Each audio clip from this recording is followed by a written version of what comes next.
کوم اوس موږ چینل نوی سبسکرایب کړئ په سبسکرایب بټن باندې کلیک وکړئ او د نویو ویډیوګانو د خبرتیا لپاره په آل باندې کلیک وکړئ ترڅو د نویو ویډیوګانو د پورته کولو څخه باخبره اوسئ.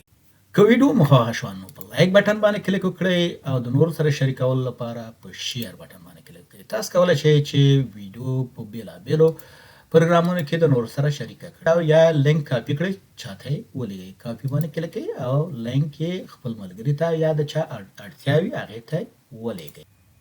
اوس راځم په عملي ډول سره د کورس په ډیټابیس باندې کار پیل کوم چې څنګه موږ کولی شو چې هر ټیبل د کورس ډیټابیس لپاره جوړ کړو یا کورس ډیټابیس جوړ کړو. راځم دلته اول ریفرش کوم چې دلته ډیټابیس نشته، بیا راځم دلته د پوسټګرس سیکول باندې کلیک کوم، کوئري ایډیټور اوپن کوم.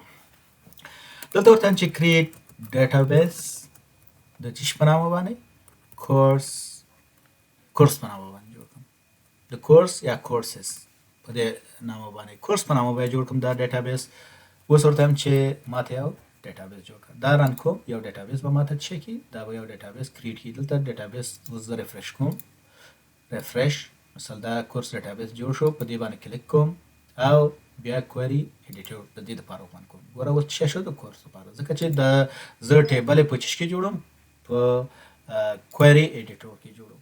دلته سره راځم نو د دې لپاره اوس اول ټیبل چې جوړوم ورته لیکم چې مثال ډراپ دا ټیبل چکه ډراپ ټیبل اف ایگزیست که چیرته موجود وي هغه چکه ډراپ کا. کم ټیبل سټوډنټ انفارمیشن مثال ته ورته لیکم چې کاسکیټ مثال دا ټیبل که چیرته موجود وي، کاسکیټ که تر چیرته ریلیشنشپ ارڅ لري مثال بل سره لینک وي هغه دا چک ډیلیټ کا، دا ټیبل بیا هم ډیلیټ کا.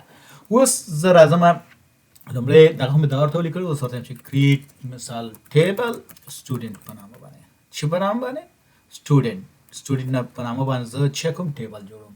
راځم ورته چې سټوډنټ آی ډي ورته ټایپ کوم، ورته چې سټوډنټ آی ډي چې سیریال مثال سیریال نمبر او نمبر باید ورته ورکړي چې مثال 1 2 3 اتوماتیک نمبر او دا چې پرایمري کی دی سیریال دا پرایمري کی یعنی دا ویلو پرایمري کی دی چې مثال یو سټوډنټ آی ډي دویم ځل باید چې نشي انټری نشي. اوس راځم ته چې فرست نیم سټوډنټ فرست نیم د پاره ورته چې وارچار یا وارکار څو ورته وارچار وای، خو زیاتره وارچار ویل کیږي. مثال وارچار سل او ناٹ نل باید شوی خالی باید نوی. راځم ورته چې لاست نیم ټایپ کوم، ورته دا شوی وارچار مثلا سل او ورته چې دا هم چې ناٹ نل یعنی نل نه اوسېږي. دلته راځم ورته چې ایمیل ادرس ورته لیکم، که ادرس سره لیکي او که نه لیکي ایمیل ورته لیکم چې وارچار او ورته چې 150 کرکټره ورته چې یونیک دا یونیک کما او ناٹ نل باید شنوي خالی نوی یونیک وي. بیا راځم ورته چې فون نمبر دلته فون نمبر ورته وایم چې فون نمبر باید شوی، ورته لیکم چې وارچار لاس کرکټر یا څو کرکټر چې مثال تاسو ورکولی شئ ورکړئ ورته لاس کرکټر. مثال دا اپشنل دی، که تلیفون نمبر وي که نه وي، مثال لکه بعض فیلډونه ریکوایر دي، بعض که چېرته ریکوایر وي چې حتمي باید پکې انټري وشي نو ناٹ نل باید وي، او که مثال اپشنل وي چې اختیاري وي که انټري پکې کوي او که نه کوي نو بیا مثال دا رولز د کالام رولز ناٹ نل پې مو امپلیمنټ کوئ. مثال اوس راځم دلته ورته وایم چې ډیټ اف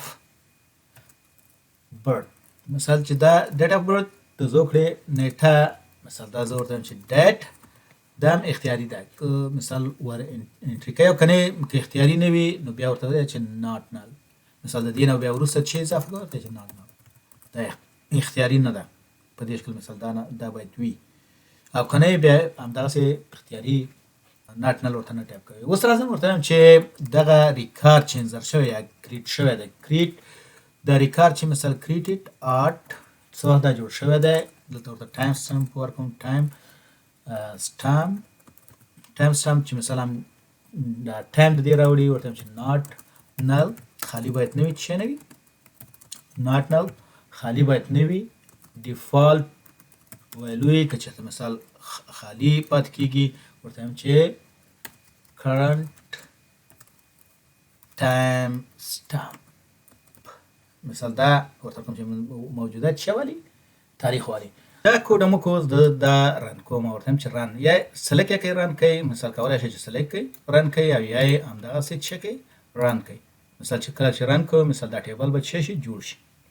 اوس که زه راشم دلته کورس ټیبل ته او بیا سکیما کې درته ټیبل ته راشم ګورئ سټوډنټ ټیبل به جوړ شوی وي او کوم کالمونه چې ما ورته دلته جوړ کړل هغه ټول مکمل جوړ شوي. دا څنګه تاسو د سټوډنټ ټیبل جوړوئ دا لومړنی ټیبل په همداسې په نور ټیبلونو هم کار کوو. ډیره مننه چې دا ویډیو مو تر پایه پورې وکتله. که ویډیو مو خوښه شوه مهرباني وکړئ لایک یې کړئ او خپل نظر مو د کمنټس په برخه کې زموږ سره شریک کړئ. ستاسو ملاتړ موږ هڅوي چې نورې ګټورې مسلکي او تخنیکي ویډیوګانې هم درسره شریکې کړو.